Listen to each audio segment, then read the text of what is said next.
l'ennemi a franchi la ligne rouge de la manière la plus grave et la plus arrogante possible. Cette nuit, à 23h42 heure locale, nos radars ont détecté une incursion massive et non autorisée, une formation composée d'un E-3 Sentry AWACS américain, escorté par 4 F-35A Lightning II furtifs et 2 ravitailleurs KC-46 Pegasus, pénétrant notre espace aérien souverain depuis le nord-ouest à haute altitude, trajectoire directe vers une zone ultra-sensible du Sahara central, abritant des installations stratégiques nationales. Les appareils volaient, en configuration semi-furtive, signature radar réduite pour les F-35, mais émission IFF absente, transpondeurs éteints, liaison Link 16 active et pod ISR du Sentry en pleine émission, profil clair d'une mission de reconnaissance agressive et de préparation de frappe, violant délibérément la souveraineté algérienne en 2026. À 23h44 le Voronezh DM capte l'ensemble de la formation à 390 km, classification menace prioritaire niveau 1, avec projection d'approche à moins de 100 km des sites vitaux dans 960 secondes. Le centre de commandement national déclenche l'alerte maximale. 2 batteries S-400 Triumph passent en mode illumination 92 N6E, tandis que 4 Su-30 MKA décollent en urgence depuis la base la plus proche, équipés de nacelles Lightning III, missiles R-77-1 et R-37M à très longue portée. À 23h46 alors que les F-35 franchissent la barre des 280 km, un premier 40 N6E est tiré sur le 3 Sentry. Acquisition à 240 km, impact à 23h47 altitude 11 000 mètres, détonation massive, fragmentation totale observée, l'AWACS tombe en vrille enflammée. La détection initiale survient à 23h42 04 heure d'Alger.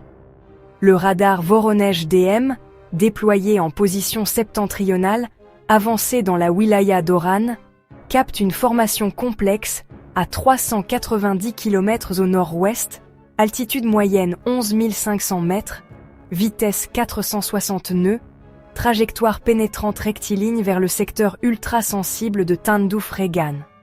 Les signatures radar distinctes révèlent un E-3 Sentry AWACS central avec son dôme rotatif, AN API 1, 2 en émission active, 4 F-35, à Lightning 2 en configuration semi-furtive avec RCS réduite à moins de 0,1 m², et 2 KC-46 Pegasus en position de ravitaillement arrière, tous sans transpondeur civil ou IFF allumé, liaison Link 16 active détectée par interception SIGINT. Le centre de fusion des données aériennes classe l'ensemble comme menace stratégique niveau 1 en 14 secondes. Mission de reconnaissance agressive combinée à une préparation de ciblage en profondeur sur installation nationale. À 23h42 le résonnant NE confirme les localisations angulaires avec une précision inférieure à 0,2 degrés et projette une approche à moins de 100 km des sites vitaux dans 960 secondes, si non interceptée. À 23h44 la formation franchit la limite des 320 km et entre dans la zone de couverture optimale des batteries S-400 Triumph déployées en arc nord-saharien. Le radar d'illumination 92 N6E de la batterie numéro 1 active son mode multifréquence à 23h44 verrouillage prioritaire sur l'E-3 Sentry à 290 km grâce à sa signature radar massive due au dôme rotatif. Discrimination parfaite des F-35 malgré leur furtivité grâce à la bande L du résonance en complément. Cette confrontation directe avec une formation américaine de haut niveau marque, un tournant tactique et stratégique sans précédent pour les forces algériennes en 2026.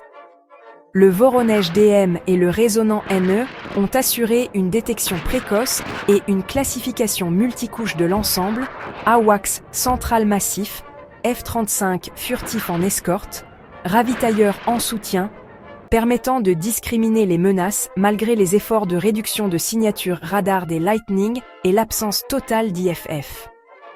Le S-400 Triumph a excellé dans l'engagement prioritaire de l'E-3 Sentry. Le radar 92 N6E a maintenu un verrouillage stable à très longue distance sur la cible la plus émettrice. Le 40 N6E a parcouru 240 km en 49 secondes avec un autodirecteur bimode qui a ignoré les contre-mesures passives de l'AWACS, et la charge à fragmentation directionnelle a sectionné le dôme rotatif et les moteurs en une explosion cataclysmique qui a privé l'ennemi de son œil aérien principal en plein vol.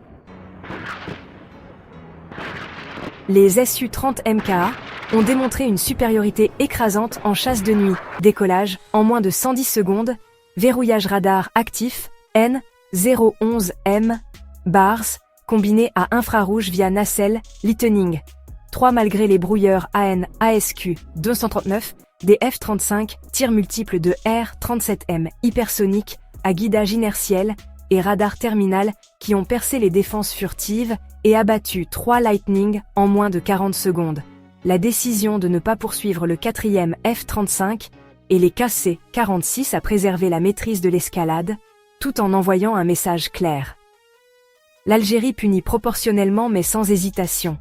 La synergie entre détection lointaine, interception solaire stratégique et chasse aérienne mobile a transformé une violation majeure en désastre humiliant pour la superpuissance en moins de 7 minutes. Sur le plan géopolitique, cet affrontement expose les failles béantes de l'hégémonie américaine et de ses alliés régionaux. Washington, qui a déployé cette formation pour tester ou cartographier les défenses algériennes en profondeur, probablement en coordination tacite avec Tel Aviv et Rabat, voit son E-3 Sentry, pilier du commandement aérien OTAN, pulvérisé à 11 000 mètres, et 3 F-35A de 5e génération, symbole de sa supériorité technologique, réduit en débris incandescents sans avoir pu engager ni riposter efficacement. Le blackout médiatique total du Pentagone, aucun communiqué, aucune image, aucune reconnaissance des pertes, trahit une panique stratégique, admettre la destruction d'actifs aussi coûteux et sensibles par des systèmes russes intégrés algériens saperait la crédibilité mondiale de l'US Air Force. Tel Aviv, probable initiateur ou bénéficiaire du renseignement collecté, reste muet conscient que ses propres drones et missiles seraient encore plus vulnérables. Rabat, complice logistique probable via son espace aérien ou ses bases, subit une humiliation par procuration. Son rôle de Forward Operating Base pour les puissances occidentales est désormais exposé et ridiculisé. Le seuil rouge absolu, une incursion armée américaine au cœur du territoire souverain, a été franchi. La réponse algérienne, immédiate, létale et calibrée, envoie un signal stratégique assourdissant à l'ensemble de l'axe impérialiste.